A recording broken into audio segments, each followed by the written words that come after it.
Hey there! Ready for a deep dive into something spooky?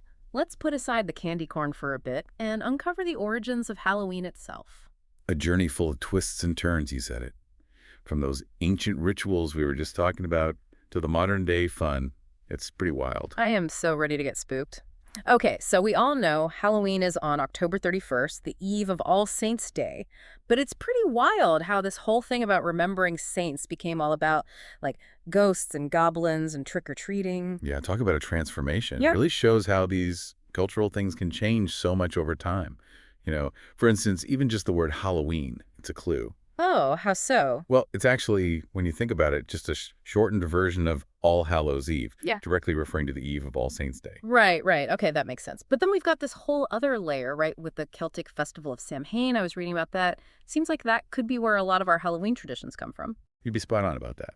Samhain celebrated between October 31st and November 1st. Huh. That was the time when, as the Celts believed, the veil between the world we know and the other world was thin, Hmm. super thin. The other world. Their word for, like, the realm of spirits and fairies. Basically the kind of thing where the usual rules don't apply. It was a liminal time, a threshold. Kind of eerie, right? Definitely eerie. And that's where those AOC come in, right? Yeah, you got it. Those, like, fairies or spirits from Irish folklore, the ones people both kind of respected but were also afraid of. Exactly. And they'd leave them offerings, those AOC, kind of like how we leave out treats for Santa. It's really interesting. And another thing, just like on Halloween now, the souls of the dead were thought to return during Samhain too. People would actually set places for them at dinner or by the fire, Yeah. both to, I guess, welcome them, but also to make sure they pass through safely. I am getting chills just thinking about that. So, okay, how did this primarily Celtic, this Irish tradition, become such a huge deal here in America? It wasn't like an overnight thing, right? No, not exactly overnight. While some of those early European colonists, the ones who were here way back, they acknowledged Halloween, it wasn't widely celebrated until, well, think about the 19th century. Okay, so what changed? Huge waves of Irish and Scottish immigrants. They came over and brought their traditions with them, and it just took off from there like wildfire. Wow, that's amazing how these things evolve and spread. Speaking of spreading, something I thought was really interesting was how different those Cajun Halloween traditions are. Yeah. Not what most people picture at all. Very unique. Instead of trick-or-treating, Cajun Halloween was all about honoring the dead, but in a very specific way. They'd have these nocturnal masses held right in cemeteries. Oh, wow. Yeah, families would gather among the actual graves, imagine that, with candlelight. They bless and light candles on the tombs. Some families would even spend the whole night there. That's an incredibly powerful image. It's just amazing how a single holiday can be expressed in so many different ways. Okay, but now I have to bring up something that just screams Halloween. Especially here in the US, we got to talk about trick-or-treating. Of course. It's a huge deal. But you know what's crazy? I was reading that its beginnings were, like, surprisingly humble. You're right about that. Yeah. Trick-or-treating actually comes from this medieval practice called souling. Basically, what would happen is people, a lot of times children, would go door to door, but instead of asking for candy, they got food in exchange for prayers for the dead. So it was about giving, not just getting. Interesting. And what were those? I think I read about these soul cakes. Those sound like the original Halloween treats. You got it. That was the thing. Those soul cakes, they were like alms, actually. They were even often marked with a cross, kind of like hot cross buns you see during Lent. Oh, really? Never made that connection before. And get this, offering those prayers for food or money. Common in England from the medieval period all the way to the 1930s. No way. That's incredible to think those soul cakes turned into candy bars. But what I find so fascinating is that even today, there are people who still give out gospel tracts instead of candy. It's like they're honoring that original meaning. It shows you the power of some of these traditions, how they stick around, even if they change. And it's not just the treats. Remember guising? Rising. Yeah, this old Scottish thing. Kids in costumes would perform for their treats. And eventually, it got mixed up with trick-or-treating here, probably around the early 1900s. Which brings me to costumes. I mean, come on, costumes are like the best part of Halloween now. It's true. Costumes are huge. And just like the treats, costumes have changed so much too. Oh, for sure.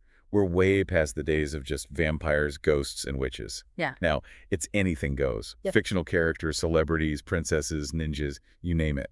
And you know what I love? Seeing all the creativity, like Halloween costumes are like this giant explosion of imagination. It's the best. But it all started with this guising, this like art of disguising yourself, especially over in Scotland and Ireland.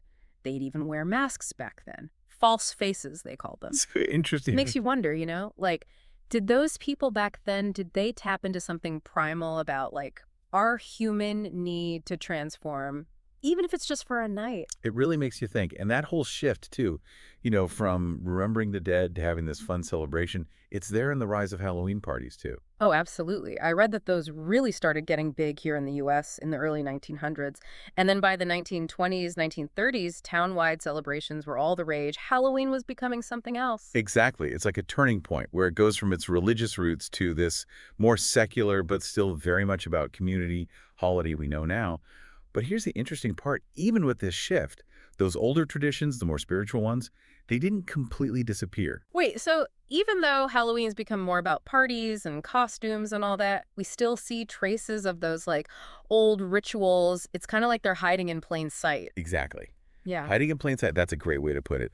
Think about those classic Halloween games, like Mhm. bobbing for apples or roasting nuts. They just seem like fun, right? Totally. But back in the day, especially during the Middle Ages, they were taken super seriously. Hmm. Like people weren't just messing around. They were trying to glimpse into the future. They were divination rituals. Get out! No way! So Look. those games weren't always about winning or anything. It was more about, like, what were they hoping to learn? All sorts of things. But especially for young people, the unmarried ones, it was all about love and marriage. Like imagine this. You're carefully peeling an apple, right? Oh. Hoping to get one long strip of peel. Okay, yeah. And you toss that peel over your shoulder, and the belief was it would land in the shape of your future spouse's initial. That's so cute. Although I can't help but wonder how many people ended up with someone whose name didn't even start with that letter. Talk about a Halloween trick. Probably a lot, but that's part of what makes it fun. Oh, and another one. They'd roast hazelnuts by the fire. Each person would choose a nut, one for themselves and one for their crush, right? Yeah, okay. And if the nuts roasted nice and quiet side by side, then that was a good sign for the relationship. But if they started popping and jumping away from each other, not such a good sign. Oh no. Like a primitive compatibility test. That's amazing. I love that.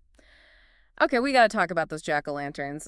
I mean, you can't have Halloween without them, but they weren't always pumpkins, right? You're on a roll with this stuff. Yeah. You're right, they weren't. Back in the day, especially in Ireland and Britain, people carved turnips. Turnips. Seriously, those seem so hard to carve and small. Why the change? Well, when immigrants brought that tradition over here, pumpkins just made way more sense. They were bigger, easier to carve, and you could find them everywhere because, well, they're native to North America. Right, right. A very practical upgrade.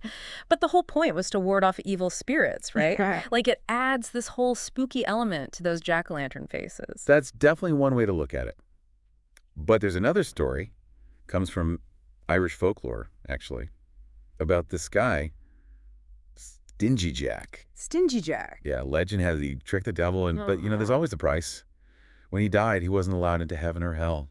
So he's doomed to wander the earth with only a burning coal inside a carved-out turnip to light his way. Oh, that took a dark turn. I don't know. I always thought jack-o'-lanterns were kind of more mischievous than spooky.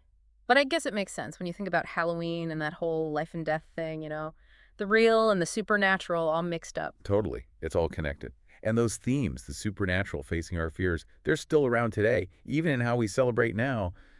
Just think about haunted houses. So true. The way we love to get scared, those jump scares, creepy environments, it's like we're drawn to it. Mm, That fear of the unknown, those things that go bump in the night. totally. I mean, haunted houses just scream Halloween.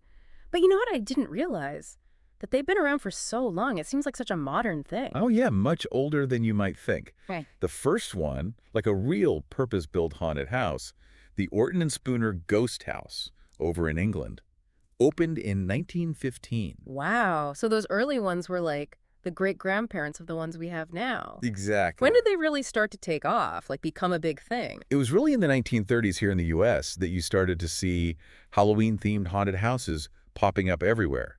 And then in the 50s and 60s, they got even bigger. And of course, you can't forget about Disneyland. Disneyland. Disneyland's Haunted Mansion opened in 1969, and that just solidified it. Haunted houses, they were officially an American icon. And speaking of icons, can we talk about candy corn for a second? Yeah. You know, you either love it or you hate it, but you gotta admit, it's a classic. Absolutely a classic, even if it's not everyone's favorite. I can practically taste the sugar overload already. But you know what's funny? I was reading that candy corn. It wasn't always tied to Halloween. You're right. Hard to believe, isn't it? Yeah, it's like impossible to imagine Halloween without it now. I know. But candy corn has been around since, like, the late 1800s. And get this, it was originally marketed as chicken feed. Chicken feed. Okay, now you're messing with me. Nope, I'm serious. It's true. It took a while for the candy companies to make that connection with Halloween. Wow, who knew? You really do learn something new every day. Okay, so we've covered so much, those pagan roots of Halloween, how Christianity changed it, the traditions that spread all over, and then how we celebrate it now. It's a lot to take in. So what's, like, the key takeaway? You know, what really gets me is that even though Halloween is this big, mostly secular holiday now, it still carries these echoes. Echoes of those old beliefs and rituals. It's true, you can kind of feel it. Those fears, that fascination with life and death, the supernatural, they haven't disappeared.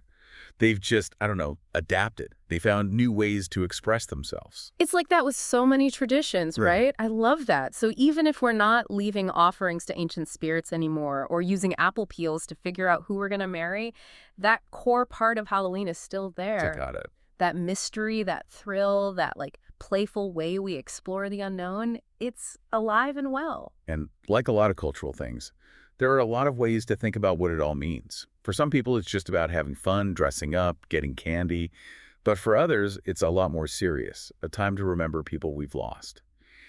And then there are those who see it as, I don't know, a way to connect with those older traditions, to think about those bigger questions about life and death. Such a good point, all these different perspectives, which actually makes me think about something. What about the people who still see Halloween through that religious lens? Like, it's easy to forget about that when you're surrounded by all the costumes and candy and stuff. It's so true. Yep. Easy to forget. But it's important to remember, Halloween started as All Hallows Eve, the night before All Saints' Day, right? So for a lot of Christians, it's still a time for preparing, for reflecting. So for those who observe that side of it, how is it different? Traditionally, you'd have a vigil. Churches would hold services. People would get ready for the feast day with prayer, maybe fasting. Okay. And some people still do that. It's called the Vigil of All Hallows, or sometimes the Vigil of All Saints.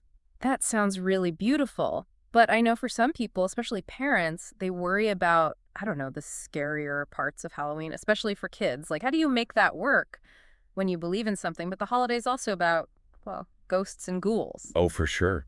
They- It's a big question for a lot of people, especially in some Christian communities. Yeah. They see Halloween's focus on the supernatural as, I don't know, conflicting with their beliefs. Like, some see it as being too close to paganism or the occult, so they don't celebrate. So what do those families do? Do they just, like, skip Halloween altogether? Some do. But a lot of churches, they'll have these harvest festivals or Reformation festivals instead. Oh, that's cool. Yeah, it's a way for kids to still have fun, dress up, get candy. But it aligns with what they believe, so maybe they dress up like biblical figures instead of ghosts. I love that. Such a creative way to adapt. And then you have folks who find a way to make it all work together, their faith and the more like mainstream Halloween. It's all about balance. Exactly. And you know, it's interesting, even within those traditions, like trick-or-treating, there are those nods to the older ways of doing things. For sure. Like we were saying before, some Christians will give out gospel tracts instead of candy. Right, right.